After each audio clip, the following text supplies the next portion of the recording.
Hello दोस्तों, आज हम जीपीटी हेल्थ केयर को एनालाइज़ करने वाले हैं कि किस तरीके से ये परफॉर्म कर सकता है और किस तरीके से अभी तक कर रहा है। तो अभी जैसा कि आप देख रहे हैं, डेली टाइम फ्रेम में मैंने ये चार्ट खोल रखा है। अभी इसको आप देखेंगे तो इसमें आपको क्या क्या नज़र आ रहा है। जैसे कि यहाँ से आप देखेंगे 20-25% के आसपास होगा शायद, कोई नहीं, वो तो कैलकुलेटर से एग्जैक्ट निकल जाएगा कितना परसेंट यहाँ पे मूव दे चुका है। अब जैसा कि आप यहाँ पे देख रहे हैं, इतना मूवमेंट आने के बाद ऑब्वियस सी बात है कंटिन्यूसली भागेगा नहीं। मार्केट सेंटीमेंट चाहे कितना भी अच्छा हो, किसी भी स्टॉक में अगर वो मूव आ रहा है, बड़ा मूव आ चुका है, 10% 20% का मूवमेंट आ चुका है, तो ज़रूर वो एक बार करेक्ट होगा, थोड़ा सा होल्ड करेगा, उसके बाद फिर आगे निकलेगा। तो यहाँ पे अभी हम देखेंगे कि इसमें ये कोई रिकमेंडेशन नहीं है, बस मैं आपको एनालाइज़ करने के लिए थोड़ा सा, किसी भी स्टॉक को हम पिक कर सकते थे, तो ये वॉच लिस्ट में था तो मैंने कहा इसी को क्यों ना किया जाए। तो यहाँ पे आप देखेंगे, यहाँ से कंटिन्यूसली ये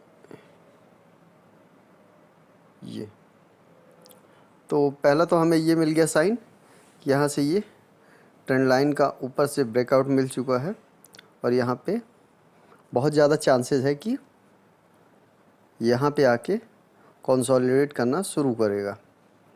उसके बाद और क्या ले सकते हैं हम फेवर में, उसके बाद फिर यहाँ से देखा जाए तो इसको भी फेवर में लिया जा सकता है। अपने को केवल चीज़ें फेवर में लेनी है। यहाँ से देखते हैं ये और ये, ठीक है। तो ये सिमेट्रिकल ट्रायंगल पैटर्न एक तरीके से बन रहा है। तो जैसा कि आप देख रहे हैं, एक बार यहाँ पे आके होल्ड किया, उसके बाद फिर एक बार यहाँ पे, और जैसा कि आप पीछे देख रहे हैं ये 2-3 बार यहाँ से टेस्ट किया था, जिसके बाद ये ब्रेक मिल गया।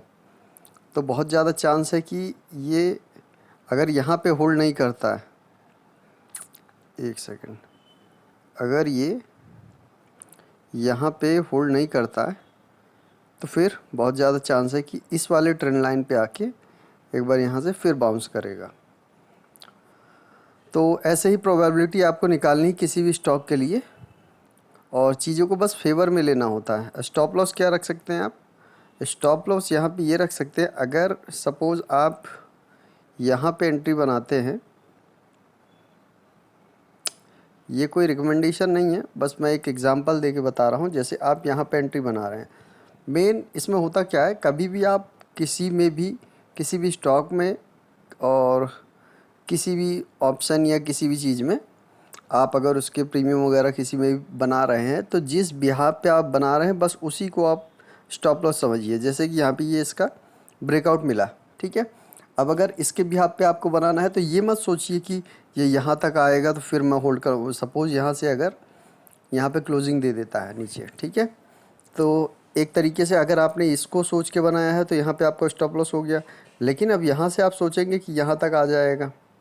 कई लोग क्या करते हैं, यहाँ पे आने के लिए फिर सोचते हैं कि अब यहाँ से नहीं आया तो यहाँ पे आके रुकेगा, फिर निकल जाएगा। प्रोबेबिलिटी है, हो सकता है यहीं से निकल जाए, हो सकता है यहाँ तक आए तब निकले, हो सकता है यहाँ से भी फेल होके कोई नया लो क्रिएट करे।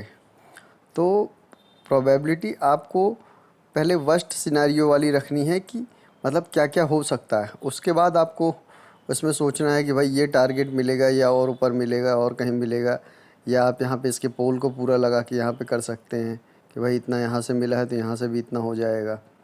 कई सारे लोग क्या करते हैं, जैसे फ्लैग एंड पोल पैटर्न है, तो जो उसका पोल होता है, अगर ऊपर कोई टारगेट नहीं है तो पोल को ही वो टारगेट मान लेते हैं। तो जितना मूवमेंट वो पोल में आया हुआ है उतना ही मूवमेंट वहाँ पे एक्सपेक्ट करते हैं कि इतना मिलेगा तो मैं निकल जाऊँगा। तो इसीलिए आपको भी यही करना है कि आप किसी भी स्टॉक में करते हैं तो आप यही कोशिश करिए कि जिस बिहाफ पे आप ले रहे हैं स्टॉप लॉस भी उतना ही रखिए। सब इसी तरीके से आपको भी प्रैक्टिस करनी है। कोई भी स्टॉक उठाइए, उसमें आप चीज़ों को फेवर में लीजिए। फेवर में लेने का मतलब कि जैसे यहाँ से देखा आपने कि ये ट्रेंड लाइन आया, यहाँ से एक ट्रेंड लाइन आ गया, और इसके साथ साथ और क्या देख सकते हैं आप, यहाँ पे अब जैसे आपको इसके अंदर कैंडल को देखना है, तो कैंडल अभी देख रहे हैं कंटिन्यूसली बेयरिश ही बन रहा है, कोई साइन यहाँ पे दिख नहीं रहा है इस तरीके का। इस वाले कैंडल में थोड़ा सा देखेंगे, इसको अगर हम 4 आवर में ब्रेक करते हैं तो यहाँ पे आपको पता चलेगा कि ये अब ये एक जोन बना रहा है।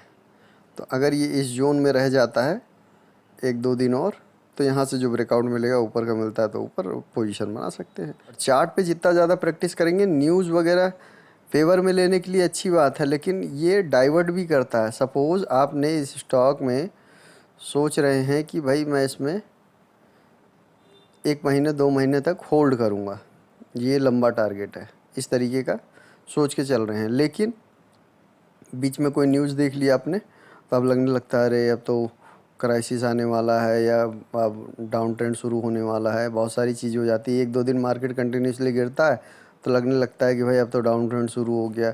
तो 50 चीज़ें दिमाग में आती है जब किसी पोजीशन में होते हैं। जब तक पोजीशन में नहीं होते तो ये सब चीज़ें अवॉइड करते हैं, भाई ठीक है मेरा स्टॉक मैंने निकाला था वो ठीक चल रहा है। लेकिन जैसे ही पोजीशन बनती है उसके बाद फिर 50 चीज़ें दिमाग में आती है। तो ये पहले अपने अंदर लाना पड़ेगा, जो कहते हैं ना माइंड सेट, तो उसको बनाने के लिए आपको पहले ये सब चीज़ें धीरे धीरे करनी है। सपोज़ आप प्रैक्टिस कर रहे हैं, एक क्वांटिटी आपने डाल दी, आपके पास इनफ कैपिटल है, लेकिन आप एक क्वांटिटी डाल के केवल टेस्ट कर रहे हैं उसको। तो ये ऐसे करते करते साल 2 साल 3 साल आप जब कंटिन्यूसली करते जाएंगे, साल 2 साल जाते जाते आपको आइडिया लगने लग जाएगा, हाँ भाई अब ठीक चल रहा है। तो बाकी आपका स्टेटमेंट ही बता देगा कि आप ठीक चल पा रहे हैं या नहीं।